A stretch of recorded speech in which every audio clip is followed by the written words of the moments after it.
Hello everyone! Before we get started with the actual video, I want to say, the Ratchet and Clank 1 gameplay that you see is not by me. It's by this amazing YouTuber called Loopy Long Plays. This person had a almost 12 hour long, no commentary full game playthrough of Ratchet and Clank 1.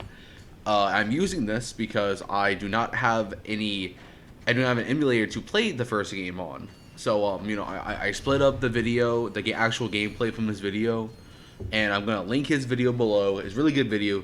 You guys should all watch it. Thank you all so much for watching, and make sure to watch Loopy Long Plays video. Bye-bye. Hey, my sussy BAKASS. Your man, BAKASS, is back again with another epic gaming video. Now, I can tell from the title of the video that this is a topic that is really coming from my heart. And I'm finally ready to say it. I think Ratchet and Clank is probably the greatest gaming series of all time. But not for the reasons you're thinking. Well, I'm gonna tell you guys something.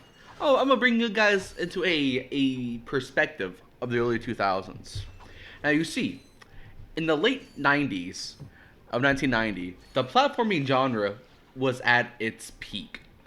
Every video game developer wanted a piece of the action. The late 90s to early 2000s. What do you guys think about the PS2, PS3, Xbox 360, etc.?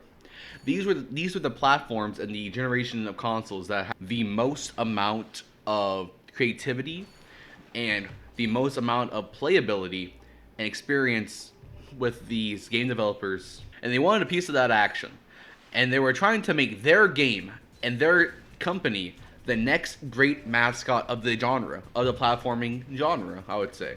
We had people like Crash Bandicoot, y'all know about him, Spyro, Jak and Daxter, Sly Cooper.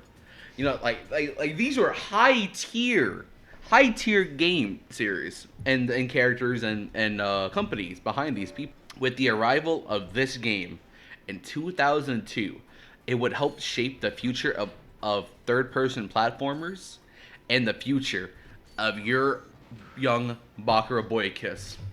Now, this game was not the first to ever implement a gunplay into a platformer, or have two cartoon characters going on a wacky adventure. Many different games had these types of themes and elements into their stories. But I would say that there were numerous things that the Ratchet and Clank series have done right ever since its first flagship release, all the way back, which I would include as unique weapons that Ratchet would be using, the tone of the story and the writing, the unique number of planets and locations that the player will traverse and discover, with the addition of some of the most banger and memorable soundtracks in all of gaming. Let's get into Ratchet's weapons and his movement first. Now, Ratchet is basically a foxy looking dude who's been a little flaky. Basically a little twink. This allows your boy to be very agile, always flipping from side to side and up and down repeatedly to dodge numerous amounts of enemies while closing the gap to use numerous gadgets and weapons. Now, a lot of different platformers during this time, combat was very simple. That's how it was in these kind of times. It would just walk up to somebody and melee them. Genre has always been using ranged weapons like guns, explosives, missile launchers, etc. to deal with enemies at any range. And this had always been very useful. This showed how useful and fun, plentiful weapons and gadgets were in combat and movement.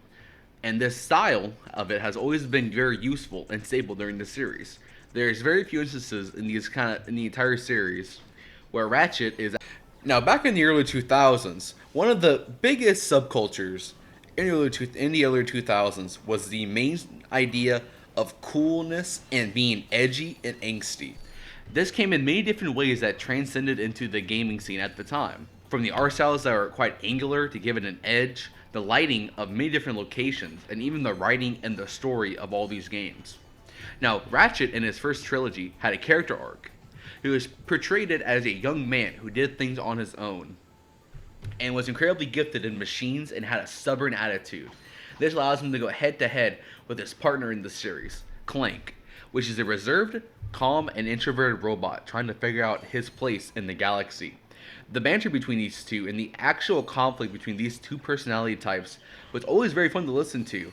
And by the end of the first game, you see Ratchet open up to not only his partner, but other in-game characters and lose his initial angst. Now, for another part of Ratchet and Clank formula that I think this series wouldn't have not been popular without, it's sci-fi settings.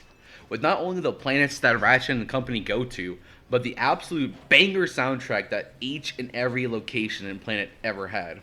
Many early 2000s games never had the best graphics, so what they did was make every pixel of the livable world matter and have really great music that makes you feel like you're part of the planet and the world.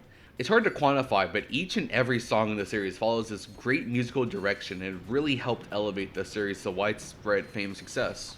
Because with the introduction of a lot of this music, it really just made you pump yourself up and ready to just go on an adventure in the sci-fi setting. And I would still say that without that wonderful music, Ratchet would not be as banger as it would be. With that being said, this simple formula for the Ratchet and Clank series I would say, has never gotten stale. And a reason why the Ratchet and Clank formula has never gone stale was because, in one way or another, every single Ratchet and Clank game has always changed.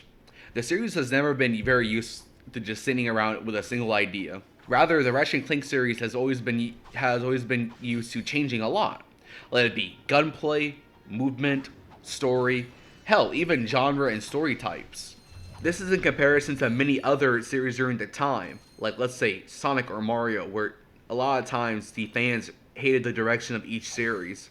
Now, Ratchet and Clank has never had this problem, I feel, as of, because even though everything has always changed a lot within the Ratchet and Clank series, it has always allowed to have that core gameplay, which has always showed everyone to be very, very fun and open to everyone.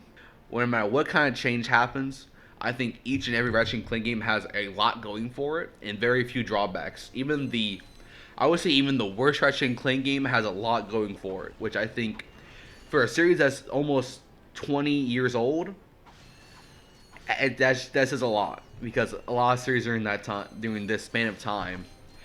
But yeah, I hope you guys did enjoy this little video here, and I do hope you guys would be kind enough to press the like button and subscribe, and stay tuned and hit the notification bell and look at my community tab. I do type a lot of things in the community tab, so if you guys would see that more often, that'd be appreciated. I hope you all have a great day. I will be seeing all of you later. Bye bye, my BAKASS.